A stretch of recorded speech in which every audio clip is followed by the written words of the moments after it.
Today, we're going to read 13, 14, and 15 for today, and it's cold, and I had to have this over my ears are cold. I know, I get this on. I got just certain parts get cold, certain parts do not. I'm just weird. 13. A master stroke of the trapdoor lever. Yay. Raoul and Christine ran, eager to escape from the roof and the blazing eyes that showed only in the dark. And they did not stop before they came to the 8th floor on the way down. There was no performance at the opera that night, and the passengers were empty. The passages were empty. Suddenly, a queer-looking form stood before them and blocked the road. "No, not this way." And the form pointed to another passage by which they were to reach the wings. Raoul wanted to stop and ask for an explanation, but the form, which wore a sort of long frock coat and a pointed cap, said, "Quick! Go away quickly!" Christine was already dragging Raoul, compelling him to start running again. "But who is he? Who is that man?" he asked. Christine replied, "It's the Persian." "What's he doing here?" "Nobody knows. He is always in the opera." "You are making me run away for the first time in my life. If we really saw Eric, what I ought to have done was to nail him to Apollo's lyre, just as we nailed the owls to the walls of our Breton farms, and there would have been no more question of him." "My dear Raoul, you would first have had to climb up to Apollo's lyre. That is no easy matter. The blazing eyes were there." "Oh, you are getting like me now, seeing him everywhere." What I took for blazing eyes was probably a couple of stars shining through the strings of the lyre. And Christine went down another floor, with Raoul following her. "As you have quite made up your mind to go, Christine, I assure you it would be better to go at once. Why wait for tomorrow? He may have heard us tonight." No. He is working, I tell you, at his Don Juan triumphant, and not thinking of us. You're so sure of that, you keep on looking behind you. Come to my dressing room. Hadn't we better meet outside the opera? Never till we go away for good. It would bring us bad luck. If I did not keep my word, I promised him to see you only here. It's a good thing for me that he allowed you. Even that, do you know," said Raoul bitterly, "that it was very plucky of you to let us play at being engaged? Why, my dear, he knows all about it. He said, 'I trust you, Christine. M. de Chagny is in love with you and is going abroad. Before he goes, I want him to be as happy as I am. Are people so unhappy when they love?'" "Yes, Christine. When they love and are not sure of being loved." They came to Christine's dressing room. "Why do you think that you are safer in this room than on the stage?" asked Raoul. "You heard him through the walls here. Therefore, he can certainly hear us. No, he gave me his word not to be behind the walls of my dressing room again. And I believe Eric's word. This room and my bedroom on the lake are for me, exclusively, and not to be approached by him. How can you have gone from this room into that dark passage, Christine? Suppose we try to repeat your movements, shall we? It is dangerous, dear, for the glass might carry me off again, and instead of running away, I should be obliged to go to the end of the secret passage, to the lake, and there call Eric. Would he hear you? Eric will hear me wherever I call him. He told me so. He is a very curious genius. You must not think, Raoul, that he is simply a man who amuses himself by living underground. He does things that no other man could do. He knows things which nobody in the world knows. Take care, Christine. You are making a ghost of him again. No, he is not a ghost. He is a man of heaven and earth, that is all. A man of heaven and earth, that is all. A nice way to speak of him. And are you still resolved to run away from him? Yes. Tomorrow. Tomorrow you will have no resolve left. Then, Raoul, you must run away with me, in spite of myself. Is that understood? I shall be here at 12 tomorrow night. I shall keep my promise. Whatever happens, you say that after listening to the performance, he is to wait for you in the dining room. On the lake? Yes. And how are you to reach him, if you don't know how to go out by the glass? Why, by going straight to the edge of the lake. Christine opened a box, took out an enormous key, and showed it to Raoul. What's that? He asked. The key of the gate to the underground passage and the Rue Scribe. I understand, Christine. It leads straight to the lake. Give it to me, Christine, will you? Never, she said. That would be treacherous. Suddenly, Christine changed color.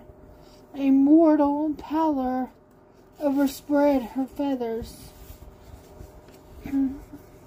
Oh, heavens, she cried. Eric, Eric, have pity on me. Hold your tongue, said Raoul. You told me he could hear you. But the singer's attitude became more and more inexplicable. She swung her fingers, repeating, with a distraught air, Oh, heaven, oh, heaven. But what is it? What is it? Raoul implored. The ring, the gold ring he gave me. Oh, so Eric gave you that ring. You know he did, Raoul. But what you don't know is that when he gave it to me, he said, I give you back your liberty, Christine, on condition that this ring is always on your finger. As long as you keep it, you'll be protected against all danger, and Eric will remain your friend. But woe to you if you ever part with it, for Eric will have his revenge. My dear, the ring is gone. Woe to us both. They both looked for the ring, but could not find it. Christine refused to be pacified. It was while I gave you that kiss up above under Apollo's lyre, she said. The ring must have slipped from my finger and dropped into the street. We can never find it. And what misfortunes are in store for us now? Oh, to run away. Let us run away at once, Raoul insisted once more. She hesitated. He thought that she was going to say yes. Then her bright pupils became dimmed and said no tomorrow.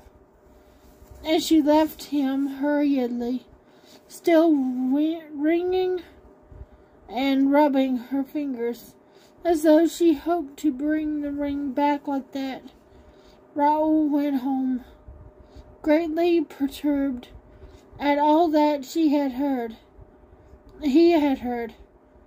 "If I don't save her from the hands of that humbug," he said aloud as he went to bed, "she is lost. But I shall save her." He put out his lamp, and he felt a need to insult Eric in the dark. Thrice over he shouted, "Humbug! Humbug! Humbug!" But suddenly he raised himself on his elbow. A cold sweat poured from his temples. Two eyes like blazing coals had appeared at the front of his bed. They stared at him fixedly, terribly, in the darkness of the night. Raoul was no coward, and yet he trembled. He put out a groping, hesitating hand toward the table by his bedside. He found the matches and lit his candle. The eyes disappeared. Still uneasy in his mind, he thought to himself, "She told me that his eyes only showed in the dark. His eyes have disappeared in the light, but he may be there still." And he rose, hunted about, went around the room. He looked under his bed like a child. Then he thought himself absurd, got into bed again, and blew out the candle. The eyes reappeared. He sat up and stared back at them. With all the courage he possessed, then he cried, "Is that you, Eric? Man, genius, or ghost? Is it you?" He reflected. "If it's he's on the balcony."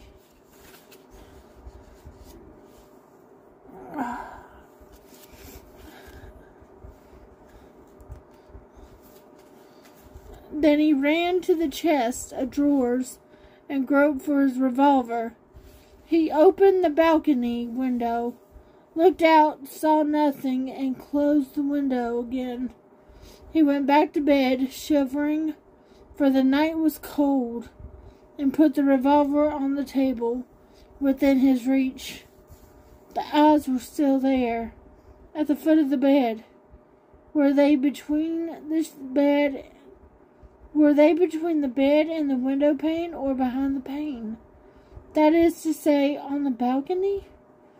That was what Raoul wanted to know. He also wanted to know if those eyes belonged to a human being. He wanted to know everything. Then patiently, calmly, he seized his revolver and took aim. He aimed a little above the two eyes. Surely if they were eyes, and if above those two eyes there was a forehead, and if Raoul was not too clumsy, the shot made a terrible din amid the silence of the slumbering house. And while footsteps came hurrying along the passages, Raoul sat up with outstretched arm, ready to fire again, if need be. This time the two eyes had disappeared. Servants appeared, carrying lights. Count Philip, terribly anxious. "What is it?" "I think I have been dreaming," replied the young man. "I fired at 2 stars that kept me from sleeping." "You're raving. Are you ill? For God's sake, tell me, Raoul, what happened?" And the Count seized hold of the revolver.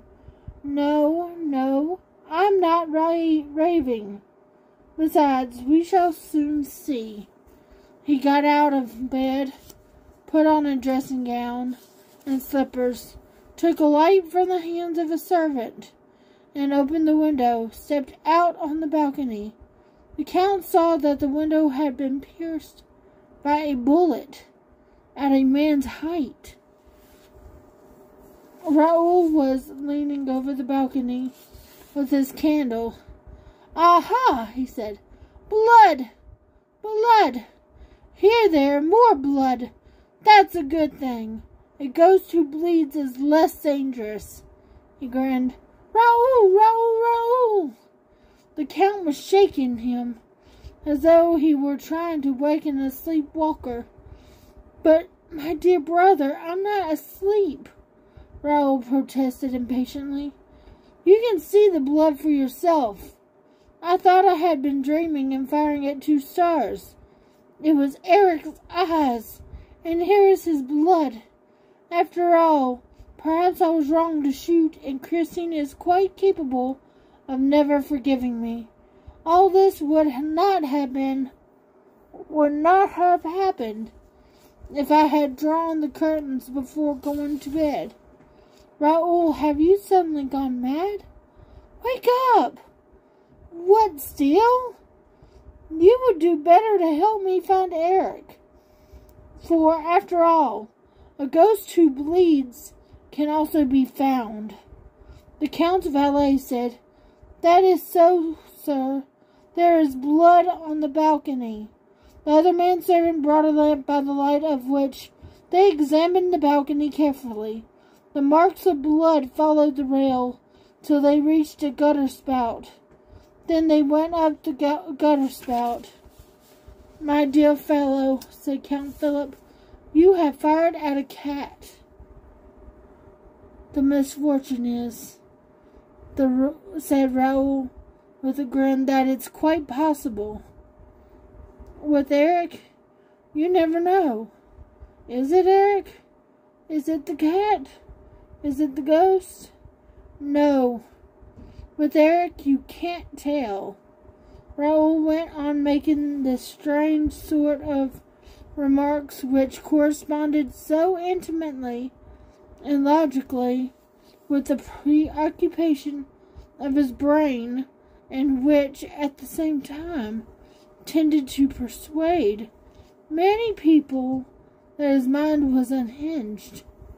The Count himself was seized from this idea, and later, the examining magistrate, on receiving the report of the Commissioner of Police, came to the same conclusion. "Who is Eric?"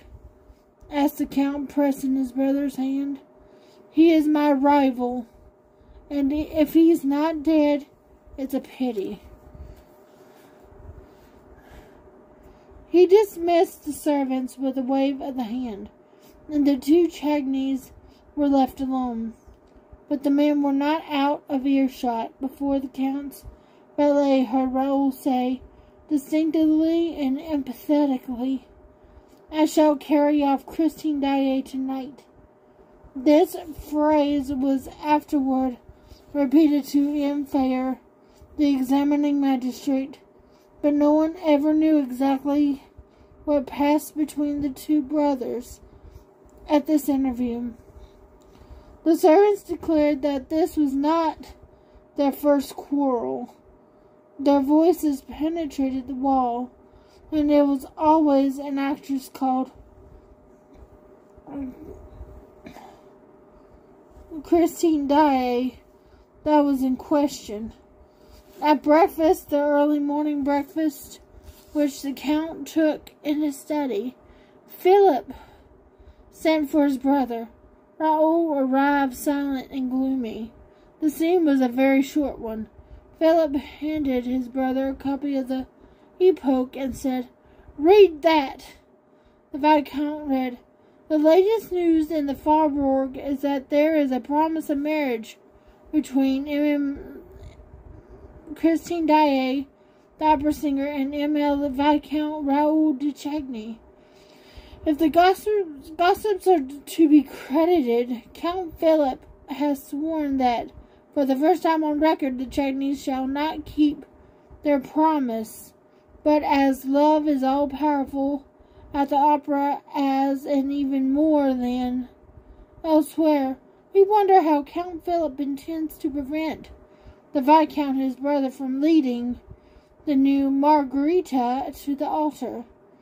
The two brothers are said to adore each other, but the Count is curiously mistaken if he imagines that brotherly love will triumph over love pure and simple.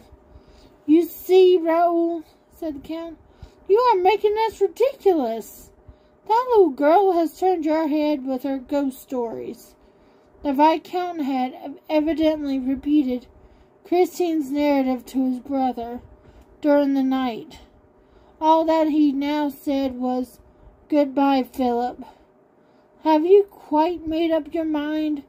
You are going tonight with her?" No reply. "Surely you will not do anything so foolish. I shall know how to prevent you." "Goodbye, Philip," said the Viscount again, and left the room. This scene was described to the examining magistrate by the Count himself, who did not see Raoul again until that evening, at the opera, a few minutes before Christine's disappearance. Raoul, in fact, devoted the whole day to his preparations for the flight. The horses, the carriage, the coachman, the provisions, the luggage, the money required for the journey, the road to be taken. He had resolved not to go by train, so as to throw the ghost off the scent. All this had to be settled and provided for, and it occupied him until 9 o'clock at night. At 9 o'clock, a sort of travelling barouche with the curtains of its windows closed down took its place in the rank on the rotunda side. It was drawn by 2 powerful horses, driven by a coachman whose face was almost concealed in the long folds of a muffler. In front of this travelling carriage were 3 broughams belonging respectively to Carlotta, who had suddenly returned to Paris, to Sorelli, and at the head of the rank to Comte Philippe de Chagny. No one left the barouche. The coachman remained on his box, and the 3 other coachmen remained on theirs. A shadow in a long black cloak, and a soft black felt hat passed along the pavement between the rotunda and the carriages, examined the barouche and carefully, went up to the horses and the coachman, and then moved away without saying a word. The magistrate afterward believed that this shadow was that of the Viscount Raoul de Chagny, but I do not agree, seeing that evening, as every evening, the Viscount de Chagny was wearing a tall hat, which hat, besides, was subsequently found. I am more inclined to think that the shadow was that of the ghost, who knew all about the whole affair, as the reader will soon perceive. They were giving Faust, as it happened, before a splendid house. The Faubourg was magnificently represented, and the paragraph in that morning's Epoque had already produced its effect, for all eyes were turned to the box in which Count Philip sat alone, apparently in a very indifferent and careless frame of mind. The feminine element in the brilliant audience seemed curiously puzzled, and the Viscount's absence gave rise to my amount of whispering behind the fans. Christine Daae met with a rather cold reception. That special audience could not forgive her for aiming so high. The singer noticed this unfavorable attitude of a portion of the house was confused by it. The regular frequenters of the opera, who pretended to know the truth about the Viscount's love story, exchanged significant smiles at certain passages in Margarita's part, and they made a show of turning and looking at Philip de Chagny's box when Christine sang.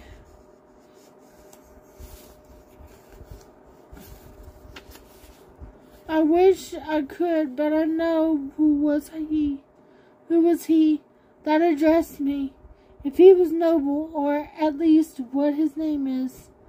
The Count sat with his chin on his hand and seemed to pay no attention to these manifestations.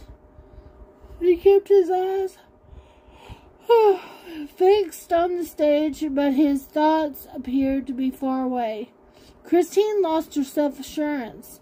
More and more she trembled. She felt on the verge of a breakdown.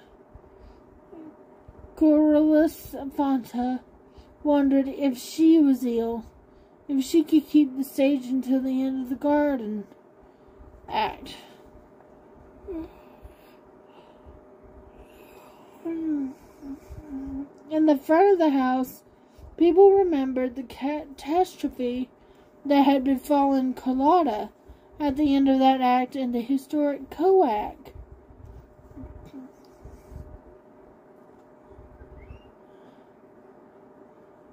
Which had momentarily interrupted her career in Paris. Just then, Carlotta made her entrance in a box facing the stage, a sensational entrance. Poor Christine raised her eyes upon this fresh subject of excitement. She recognized her rival.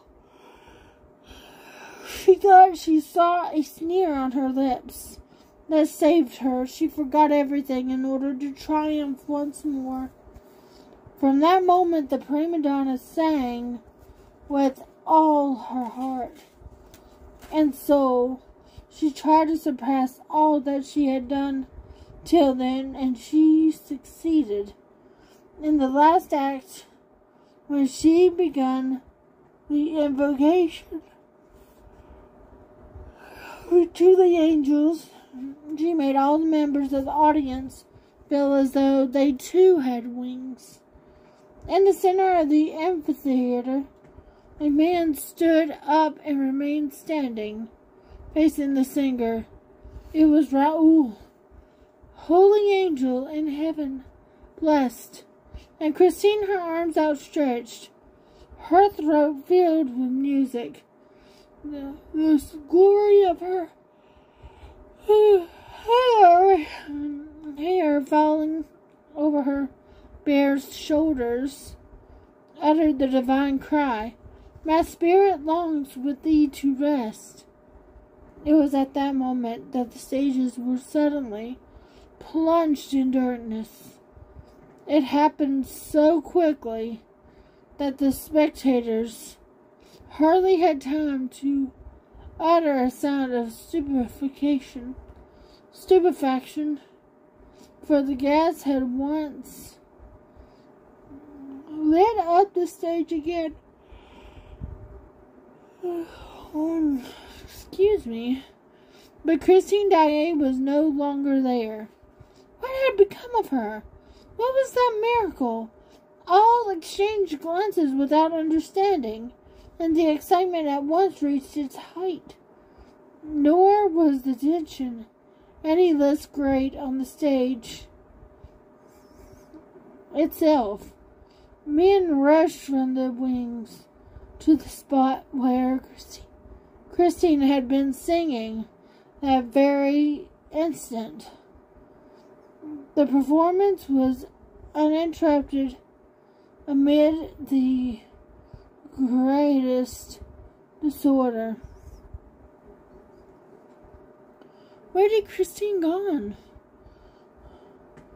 What witchcraft had snatched her away? before the eyes of thousands of enthusiastic onlookers.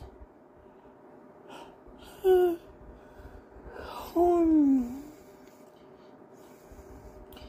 from the arms of Carlos Fonte himself. It was as though the angels had already carried her up to rest. Raoul sat standing up in the amphitheater, had uttered a cry. Count Philip had sprung to his feet in his box. People looked at the stage, at the Count, at Raoul, and wondered if this curious event was connected in any way with the paragraph in that morning's paper. But Raoul hurriedly left his seat. The Count disappeared from his box, and while the curtain was lowered, the subscribers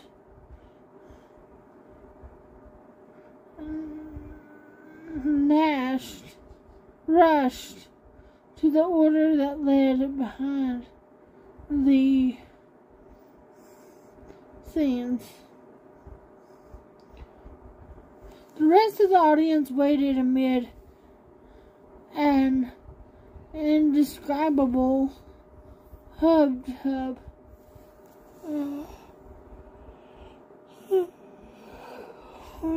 Everyone spoke at once. Everyone tried to suggest an explanation of the extraordinary incident. At last, the current rose slowly, and California, Carlos Fonte stepped to the conductor's desk and in a sad and serious voice said, "Ladies and gentlemen, an unprecedented event had just taken place and thrown us into a state of the greatest alarm. Our sister artist, Christine Daae, has disappeared before our eyes, and nobody can tell us how."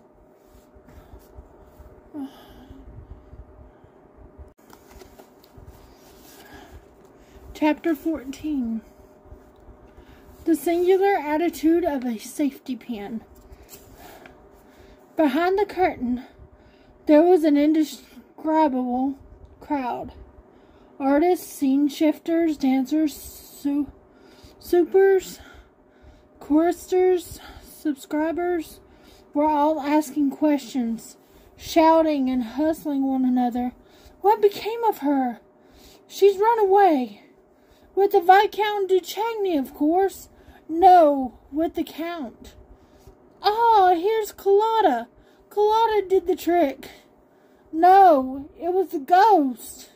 And a few laughed, especially as a careful examination of the trapdoors and boards had put the idea of an accident out of the question.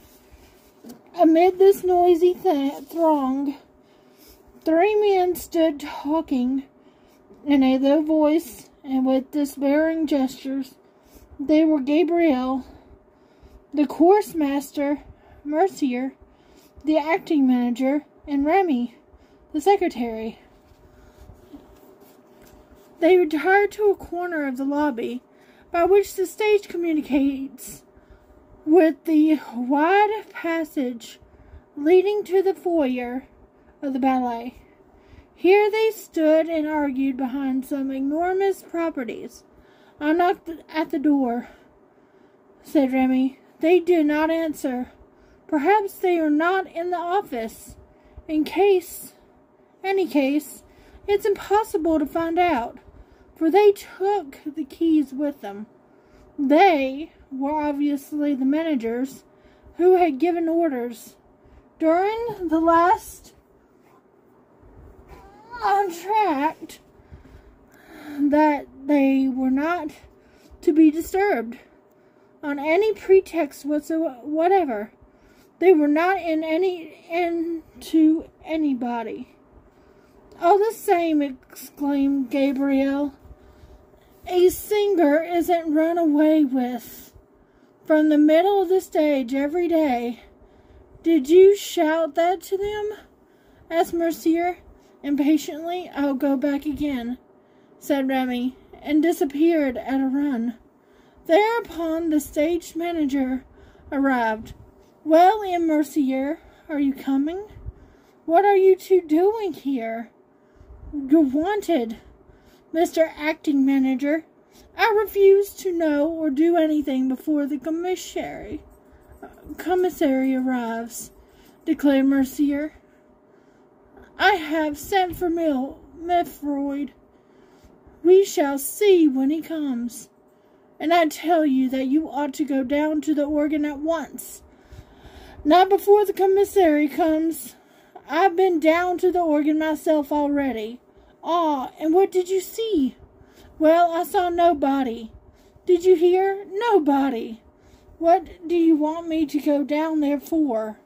You're right, said the stage manager, frantically pushing his hands through his rebellious hair. You're right. But there might be someone at the organ who could tell us how the stage came to be suddenly darkened. Now, Mauclair is nowhere to be found. Do you understand that? Mauclair was the gas man who dispensed day and night at will on the stage of the opera. Mauclair is not to be found, repeated Mercier, taken aback. Well, what about his assistants? There's no Mauclair and no assistants. No one at the lights. I tell you, you can imagine, roared the stage manager. That little girl must have been carried off by someone else. She didn't run away by herself. It was a calculated stroke, and we have to find out about it. And what are the managers doing all this time? I gave orders that no one was to go down to the lights, and I posted a fireman in front of the gas man's box beside the organ. Wasn't that right? Yes, quite right. And now let's wait for the commissary. The stage manager walked away, shrugging his shoulders, fuming, muttering insults at those milksops who remained quietly squatting in a corner while the whole theater was topsy-turvy. Gabriel and Mercier were not so quiet as all that. Only they had received an order that paralyzed them. The managers were not to be disturbed on any account. Remy had violated that order and met with no success. At that moment he returned from his new expedition, wearing a curiously startled air. Well, have you seen them? Asked Mercier. Moncharmin opened the door at last. His eyes were starting out of his head. I thought he meant to strike me. I could not get a word in. And what do you think he shouted at me? Have you a safety pin? No. Well, then clear out. I tried to tell them that an unheard of thing had happened on the stage, but he roared, a safety pin! Give me a safety pin at once! A boy heard him. He was bellowing like a bull, ran up with a safety pin and gave it to him, whereupon Moncharmin slammed the door in my face. And there you are. And couldn't you have said Christine Daae? I should like to have seen you in my place. He was foaming at the mouth. He thought of nothing but a safety pin. I believed if they hadn't brought him on the spot, he would have fallen down in a fit. Oh, all this isn't natural, and our managers are going mad. Besides, it can't go on like this. I'm not used to being treated in that fashion. Suddenly, Gabriel whispered, it's another trick of OG's. Remy gave a grin. Mercier a sigh and seemed about to speak, but meeting Gabriel's eyes, said nothing. However, Mercier felt his responsibility increased as the minutes passed without the managers appearing, and at last he could stand it no longer. "Look here, I'll go and hunt them out myself." Gabriel, turning very gloomy and serious, stopped him. "Be careful what you're doing, Mercier. If they're staying in their office, it's probably because they have to. OG has more than one trick in his bag." But Mercier shook his head. "That's their lookout. I'm going. If people had listened to me, the police would have known everything long ago." And he went. "What's everything?" asked Remy. "What was there to tell the police? Why don't you answer, Gabriel?" "Oh, so you know something. Well, you would do better to tell me, too.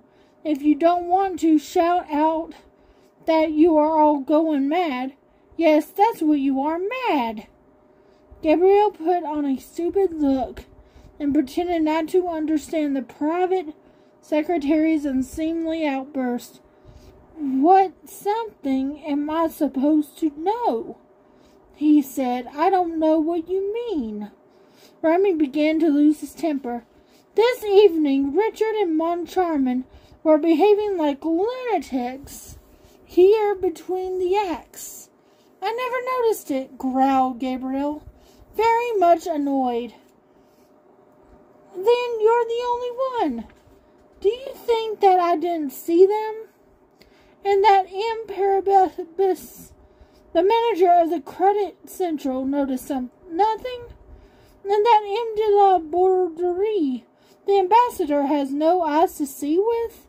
Why, all the subscribers were pointing at our managers." "But what were our managers doing?"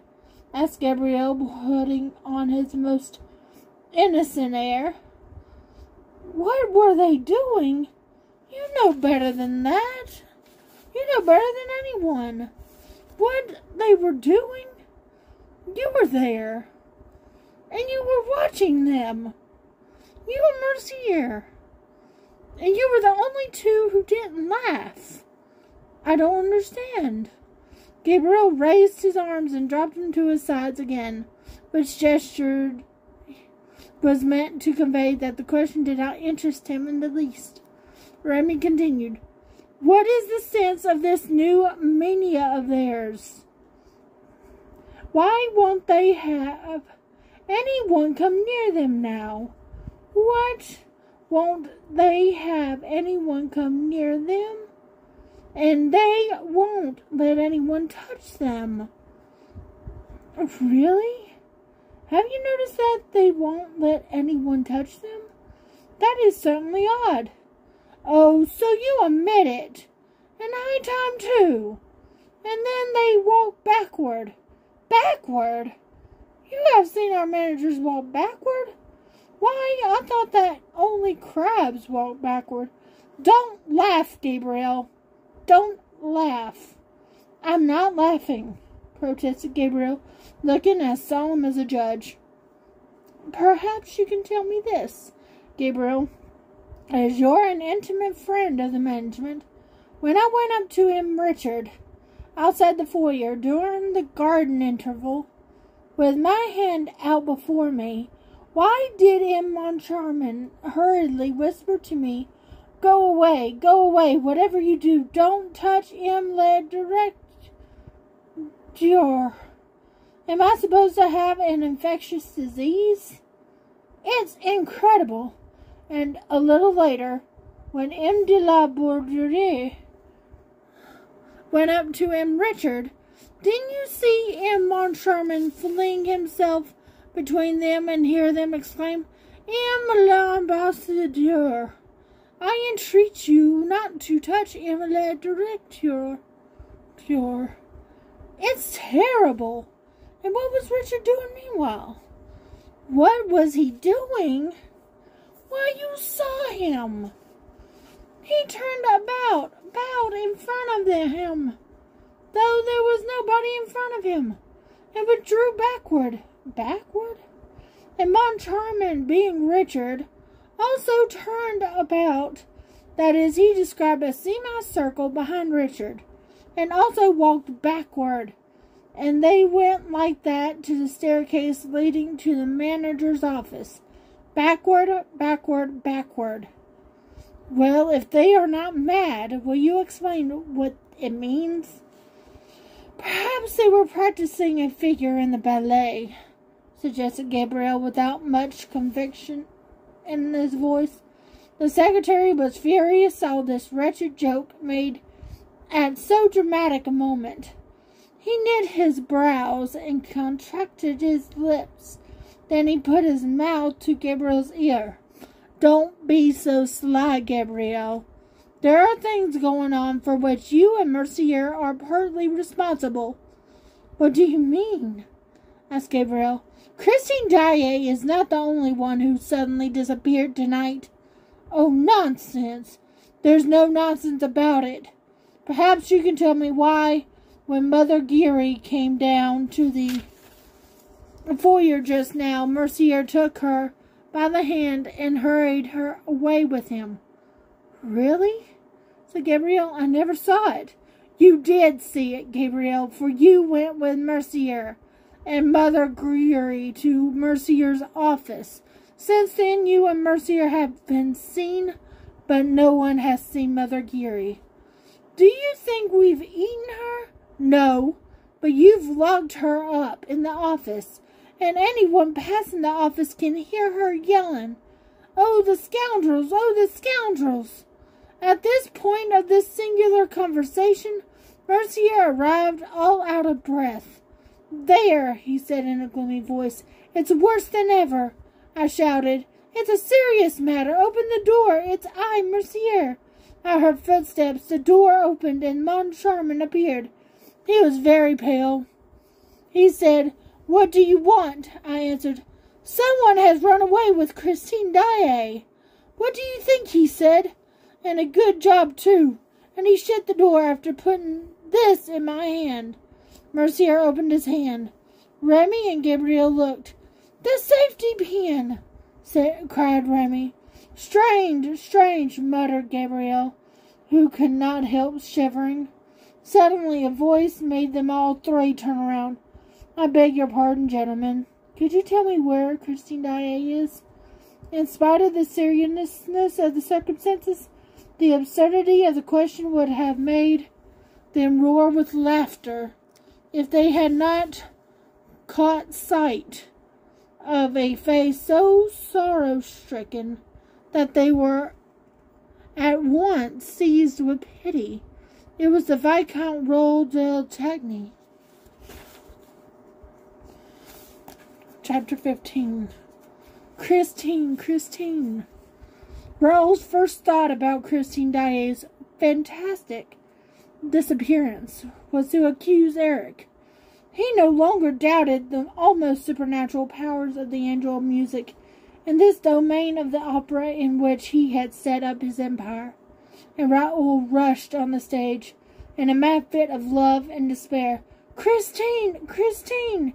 He moaned, calling to her as he felt that she must be calling to him from the depths of that dark pit to which the monster had carried her. Christine! Christine! And he seemed to hear the girl's screams through the frail boards that separated him from her. He bent forward. He listened. He wandered over the stage like a madman. To descend into that pit of darkness, every entrance to which was close to him, for the stairs that led below the stage were forbidden to one and all that night. Christine! Christine! People pushed him aside, laughing. They made fun of him. They thought the poor lover's brain was gone. By what mad road? Through what passages of mystery and darkness, known to him alone, had Eric dragged that pure-souled child to the awful haunt with the Louis Philippe room opening out on the lake? Christine! Christine! Why don't you answer? Are you alive? Hideous thoughts flashed through Raoul's congested brain. Of course, Eric must have discovered their secret, must have known that Christine had planned him false. What a vengeance would be his! And Raoul thought again of the yellow stars that had come the night before and roamed over his back balcony. Why had he not put them out for good? They were some men's eyes that dilated in the darkness and shone like stars or like cats' eyes. Certainly albinos, who seemed to have rabbits'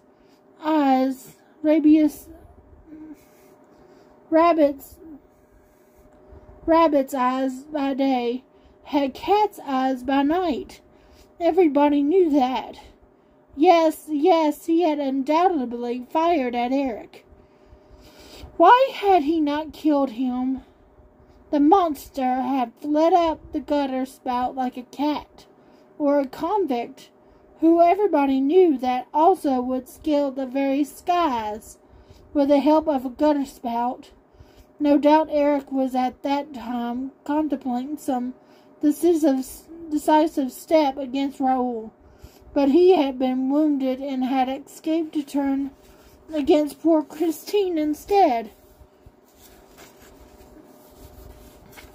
Such were the cruel thoughts that haunted Raoul as he ran to the singer's dressing room. Christine! Christine! Bitter tears scorched the boy's eyelids as he saw scattered over the furniture the clothes which his beautiful bride was to have worn at the hour of their flight. Oh, why had she refused to leave earlier? Why had she toyed with the threatening catastrophe? Why toyed with the monster's heart? Why, in a final access of pity, had she insisted on flinging, as a last sop to that demon's soul, her divine song, Holy angel in heaven blessed, my spirit longs with thee to rest. Raoul, his throat filled with sobs, oaths and insults, fumbled awkwardly at the great mirror that had opened one night before his eyes to let Christine pass to the murky dwelling below. He pushed, pressed, groped about, but the glass apparently obeyed. No one but Eric. Perhaps actions were not enough with a glass of the kind. Perhaps he was expected to utter certain words. When he was a little boy, he had heard that there were things that obeyed the spoken word. Suddenly, Raoul remembered something about a gate opening into the roof scrub, an underground passage running straight to the roof scrub from the lake. Yes, Christine had told him about that, and when he found that the key was no longer in the box, he nevertheless ran to the roof scrub. Outside in the street, he passed his trembling hands over the huge stones, felt for outlets, met with iron bars. Were those they, or these? Or could it be that air hole? He plunged his useless eyes through the bars. How dark it was in there! He listened. All was silence. He went around the building and came to bigger bars, immense gates, and it was the entrance to the Cour de l'Administration. Raoul rushed into the doorkeeper's lodge. I beg your pardon, madame. Could you tell me where to find a gate or door made of bars, iron bars, opening into the roof scrub and leading to the lake? You know the lake, I mean. Yes, the underground lake under the opera. Yes, sir, I know there is a lake under the opera, but I don't know which door leads to it. I have never been there. And the roof scrub, madame. The roof scrub? Have you ever been to the roof scrub? The woman laughed, screamed with laughter. Raoul darted away, roaring with anger, ran upstairs 4 stairs at a time. Downstairs, rushed through the whole of the business side of the opera house, found himself once more in the light of the stage. He stopped. with his heart thumping in his chest. Suppose Christine Daae had been found. He saw a group of men and asked, "I beg your pardon, gentlemen. Could you tell me where Christine Daae is?" And somebody laughed. At the same time, the stage buzzed with a new sound, and amid a crowd of men in evening dress, all talking and gesticulating together, appeared a man who seemed very calm and displayed a pleasant face, all pink and chubby-cheeked, crowned with curly hair, and lit up by a pair of wonderful, serene blue eyes. Mercier, the acting manager, called the Viscount de Chagny's attention to him and said, "This is the gentleman to whom you should put your question, monsieur. Let me introduce M. Milford, the commissary of police." "Ah, M. le Viscount de Chagny. Delighted to meet you, monsieur," said the commissary. "Would you mind coming with me? And now, where are the managers? Where are the managers?" Mercier did not answer, and Remy, the secretary, volunteered the information that the managers were locked up in their office and that they knew nothing as yet of what had happened. "You don't mean to say so? Let us go up to the office."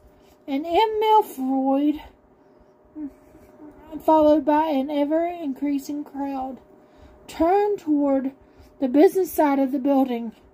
Mercier took advantage of the confusion to slip a key into Gabriel's hand. "This is all going very badly," he whispered. "You had better let Mother Giry out." And Gabriel moved away. They soon came to the manager's door. Mercier stormed in vain. The door remained closed. "Open in the name of the law," commanded M. Milford, in a loud and rather anxious voice. At last the door was opened. All rushed into the office on the commissary's heels.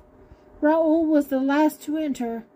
As he was about to follow the rest into the room, a hand was laid on his shoulder, and he heard these words spoken to his ear: "Eric's secrets concern no one but himself." He turned around with a stifled exclamation. The hand that was laid on his shoulder was now placed on the lips of a person with an ebony skin, with eyes of jade, and with an extra cap on his head. The Persian. The stranger kept up the gesture that recommended discretion, and then, at the moment when the astonished Viscount was about to ask the reason of his mysterious intervention, bowed and disappeared.